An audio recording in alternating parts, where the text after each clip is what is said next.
So I want to thank you all for joining us. Why do this record? What drives us is we really want to make a difference. And Michael Jackson was the perfect artist who spoke to all of us. He tapped us on the shoulder and said, would you just do me one small favor and remind people that I'm the greatest? And we all said yes. And that's why this album. LA, how did this project start? So the project started with a conversation that I had with John Branca. How about you let me hear everything that's been recorded, everything on tape, whether it's an entire song or a fragment of a song. Let me hear everything. And then let me go out and put my team together and make an album on Michael. I want to ask you all what Michael meant to you on a personal and professional level. Tim, you're the lead producer on this, so I want to start with you on this question. Michael was one of the greatest entertainers. I felt like I had to dig into a place where it's just deeper than just music. Mm-hmm. I have to dig into a place to where he would accept what I'm doing without him telling me this is right. I was a huge Jackson 5 fan when I was a kid. He influenced me since I was a kid. I used to run around the house doing Jackson 5 routines. They would always have those, like, you know, simple step routines. I grew up when they were the Jacksons, the Jackson 5s. I remember being in Toledo, Ohio.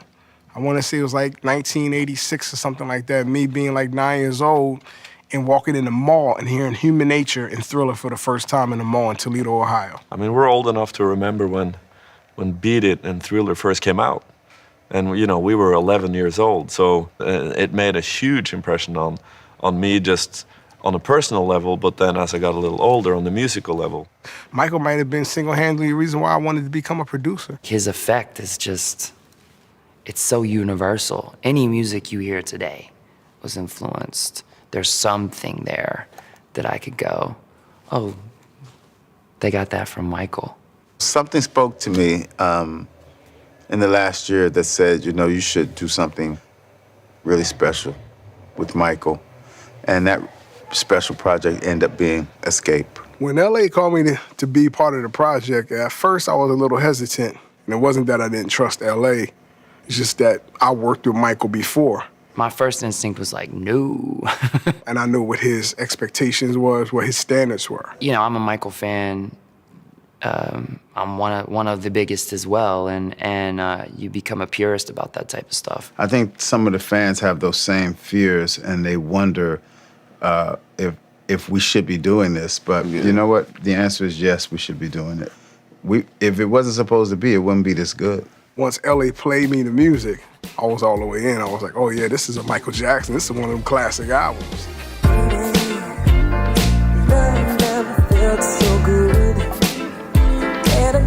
Tim and I were working on something else in the studio, and he played me some of the music. The idea came around, well, what if there was a way to make one of the songs a duet? And we came across Love Never Felt So Good. I mean, when I first heard it in the studio, I was like, what is this song?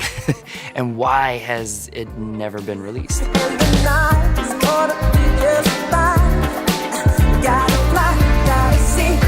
I just fell in love with it instantly. His vocals are so powerful. It's gonna draw you to do something. As a genius musician, his voice commands you to get and do something. I just felt like our only job was to make it feel modern. And I just kind of came in and reworked, you know, the groove of the record, how I thought it could be an ode to the original, but also contemporary. Were there any hesitations for anyone? I mean, you asked to look at everything in the vault, but you didn't know what was there, did you? No, I had no idea what was there. So I had to have some guides. I made a rule for myself. I'm only interested in songs that Michael sang from top to bottom multiple times. Because then I would know that he loved the song. Because I didn't want us to put out music that Michael didn't want the world to hear. After my song selections, I thought about which producers really contemporize these songs, and I felt like the best producer was Timbaland. We should listen to Loving You Original? The original, and then let's listen to Loving You as you've contemporized it. Here's the original.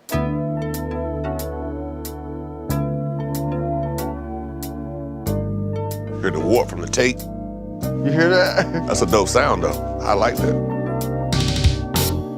Hello, August moon, where are the stars of the night? You promised me too soon, 'cause it's been cloudy all night. Yeah.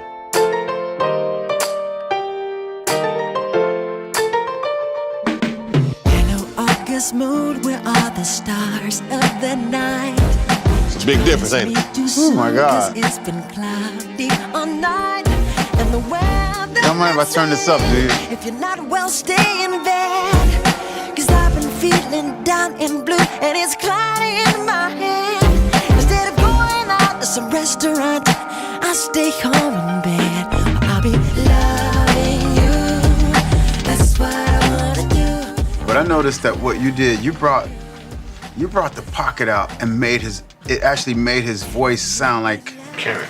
I felt the energy in the way he was singing it. That's the whole purpose, because that's what you loved about Michael. When I went in there with the mindset of, what would Michael want me to do right now? There was things that I would do musically, and it was almost like I could hear his voice saying, no, no, no, no, try this. I'm doing Michael Jackson, but I can't talk to him. So how do I channel to him? So when I did my music, I hear him saying, that's it, Tim. That's it. That's what I like. But sometimes I look around, I'll be like, and nobody be in the room. I never shared this story. So I like, even with my co-producer, Jerome, he like, you all right? I said, no, I'm cool, man.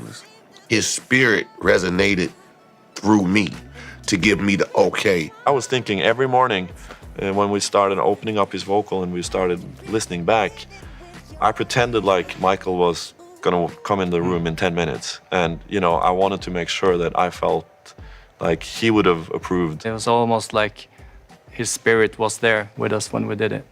This is another interesting one. This one is Blue Gangster. You have no idea what this sounds like, right? No.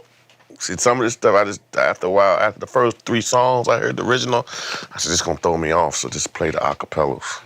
Sometimes when we ask producers or songwriters to go back and rewrite something, it's hard to do it because it's like what they heard when they wrote it is stuck.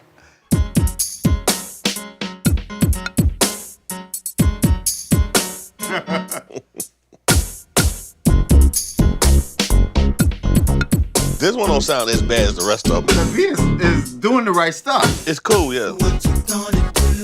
You ain't a friend of mine. Look what you put me through. Now that I'm the blue gangster. It's the first time I've listened to that, except 9 months ago when I thought, okay, that's a melody that works. And I never listened again until Timbaland sent it back, and it sounded like this.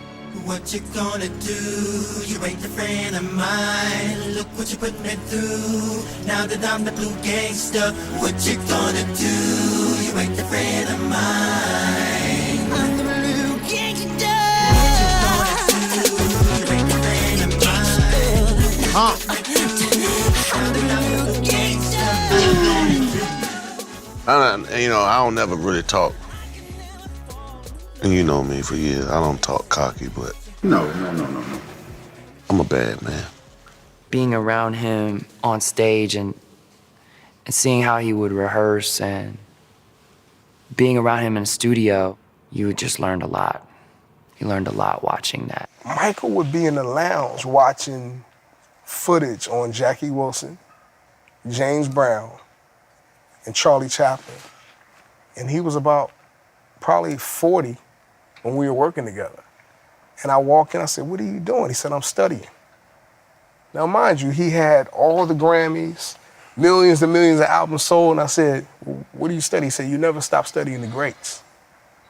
And that was a serious lesson for me as a young and up-and-coming person to hear him say that and to witness that. You know, he was tireless in his perfectionism, but I think he never got in the way of what purely evoked that emotion. We wrote Slave to the Rhythm for Michael, And this time it was myself and my lifelong best friend and partner, Kenny Babyface Edmonds. The song sat in the vault forever, from 1991 until recently. He recorded that vocal top to bottom, entire song, 24 times. Not once and then take a break or once and fix the bad note. No, he sang the song from top to bottom 24 times. Here's how it was originally, and then I'll show you what Timbaland did to really bring it up to date, make it cool, and make it listenable.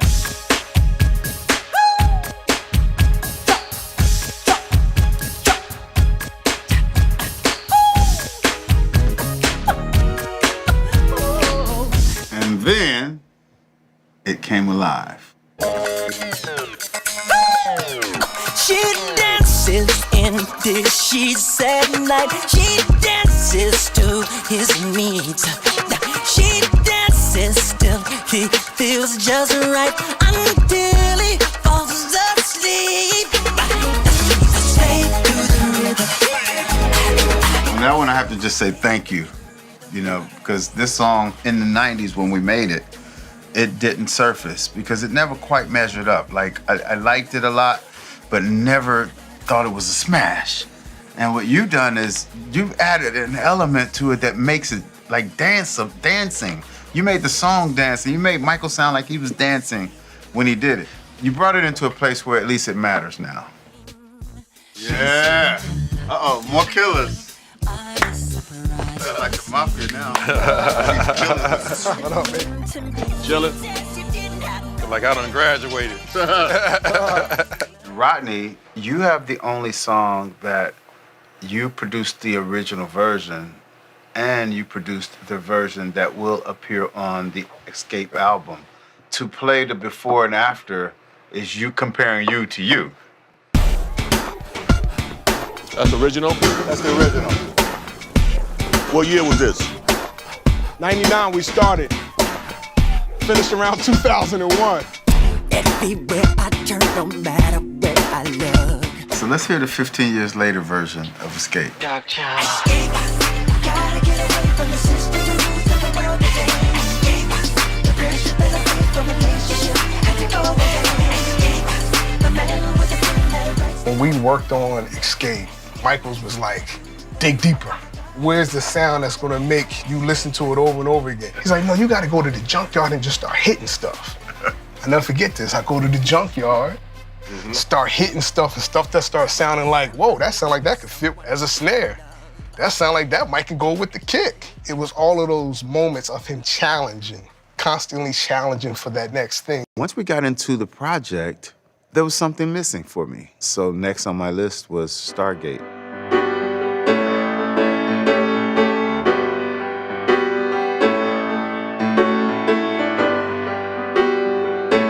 So I went to them and I played them the body of work that we created up to that point. And I played them a couple of songs that weren't done. And I asked them to get involved. And they respectfully declined. LA came down to the studio and I'm sure he'll tell you this too. He kind of got a no from us the first time he presented the project. But then he also gave us a choice. He played us 3 different songs and let us choose which one we wanted to work on. Just listening to the vocals of A Place With No Name that we ended up doing it just has so much of Michael's magic, just the performance and his whole rhythm, and he really went to work on the background, so just the vocals alone really inspired us. You have the original there? I think I have the original. Yeah, there it is. No wonder the original writer didn't recognize it, right? He's like, that's my song? As I drove across on the highway, my Jeep began to rock. I didn't know what to do, so I stopped, then got off and looked down. I noticed I got a flat. Okay, so wow, you went from there and you ended up.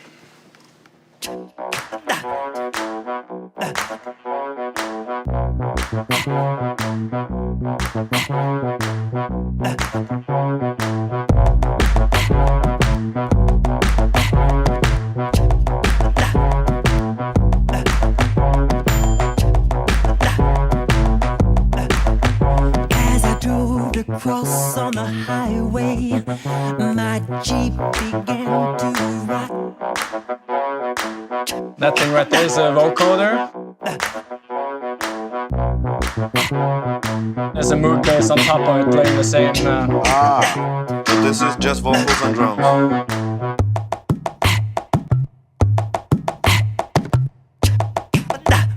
That's all. Wow. Like tablas. Wow.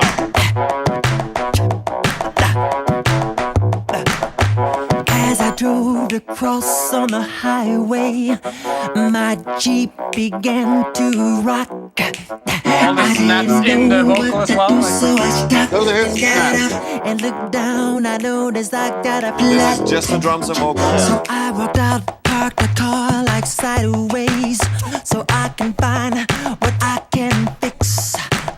I looked around, there were no cars on the highway. I felt a Well, what's strange interesting- feeling like a mist. So I walked down toward the end of the road. Listen to how rhythmic that vocal track and in is. the fog, That's what we a listen woman to. appeared. That's what gave us the funk. She That's what said, gave us "Don't you the worry, my friend. energy. I'll take care, take my hand, I'll take it there. And then, of course, Take me to a place without no name. and when we have the chords, that's what we knew we had it. Right. To a place without no Bring in the band. Take me to a place without no name. Take me to. First and foremost, we're fans. You know, we are fans of Michael and his music, and we grew up on it. So I felt that there's a certain heritage. We have to show some respect. Right. We talked about it a little bit without getting too academic about it, because at the end of the day, it's all about emotion. But we talked about, what is Michael? What did he stand for? You know, there's a soulfulness to all his music. There's timelessness, but it's still contemporary. Exactly. Man, being in the studio and just having the acapella of Michael's vocals and listening to him, you start to really understand how great he really was. You hear that demo, it's just him on the piano and he's snapping and singing along, and you feel what he felt and it translates. You know, it's like, it's infectious. The way he crafted his backgrounds, the way the approach of his lead vocals and how passionate you can hear, and you can hear his foot in the booth when he's singing and his finger snapping. He has that voice and that energy, that sort of lightning in a bottle thing that you can't explain. Chicago was one of those tracks that when you heard it, his voice was so rich and so deep on it, told such a story. Mike literally left you a map. He had the drums, and it was just Mike's vocals. And I put up a bass patch. Is this that bass patch? That was a cool bass. It was just, I met her on the way to Chicago. and I was just That yeah. bass patch.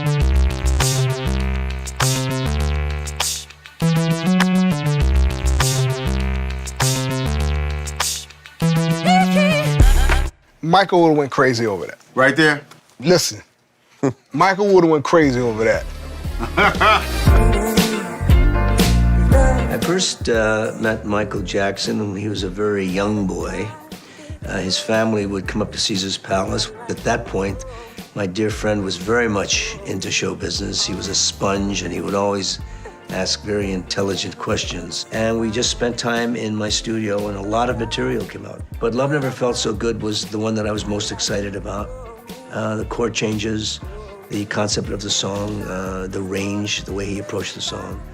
And it was more the way he heard everything, and he would vocalize it to me, you know, all the little sounds, the harmonies, and the way we bounced off each other. My involvement with Michael goes back many years. I first met him on the Thriller album. If Michael came to the studio and he didn't have in his mind specifically what a given thing was going to be in a given day, then you knew it was going to be an adventure. I remember doing some work on Loving You, and that just being a wonderful, joyous statement kind of life and of love, and which is very typical for Michael, because that was his attitude, and that's the energy that he had. Blue Gangster, to me, was supposed to be the part 2 of Smooth Criminal. It was a love song, but in that era, with this sound. Mind you, it's a love song in that era with this sound. You know what I mean? And Michael singing it. His brother had some antique Model T cars, and what does Michael do? But he picks up a piece of wood. Michael used to create sounds and put it in a record. He would throw an egg on the floor and we'd record that. Tapping on the body, tapping on the fender, tapping on the door, and he'd walk around the room and just looking for some character of sound that, in his mind, he knew he was looking for something that he hadn't heard before. He would let me hear music from Africa and then Japan and, you know what I mean, and Korea and then, you know, and kind of study this kind of stuff. He would really school me with that. Michael brought a lot more to the basic track when he did all of the things that he did, and that great feeling of passion and warmth and believability that he did in his songs. It's probably been 15 years now since I was asked to come up with this record by Michael. It was even more exciting that, like, almost instantly he loved the record. He did the verses because they were low.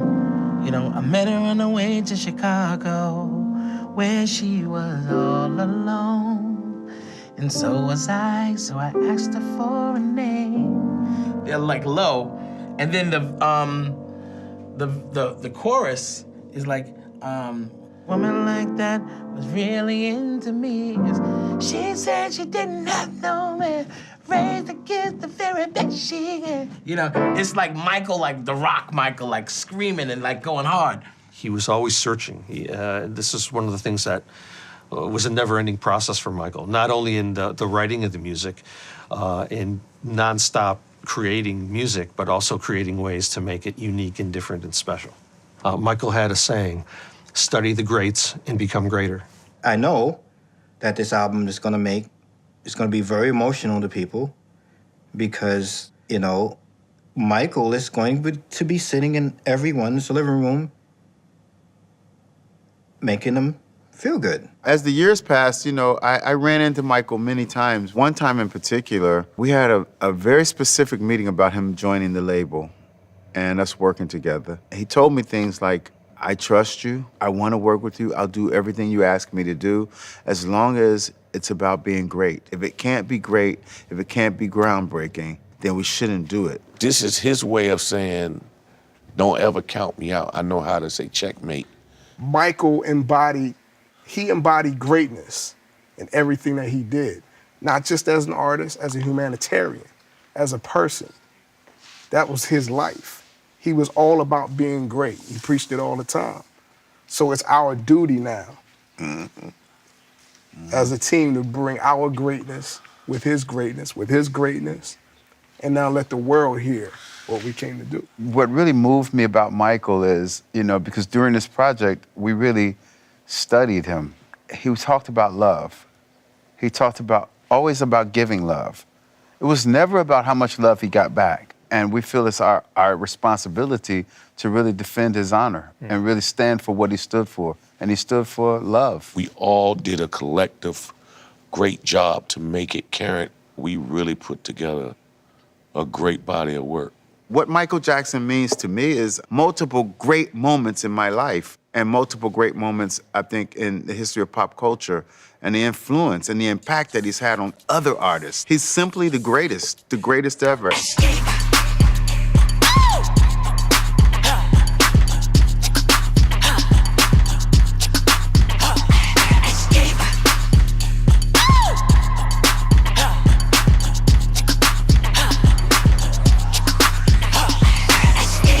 Everywhere I turn, no matter where I look, the systems in control is all ran by the book.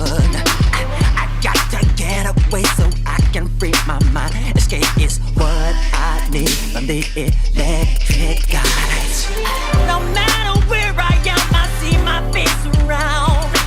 They've been lies on my name, then push them town to town.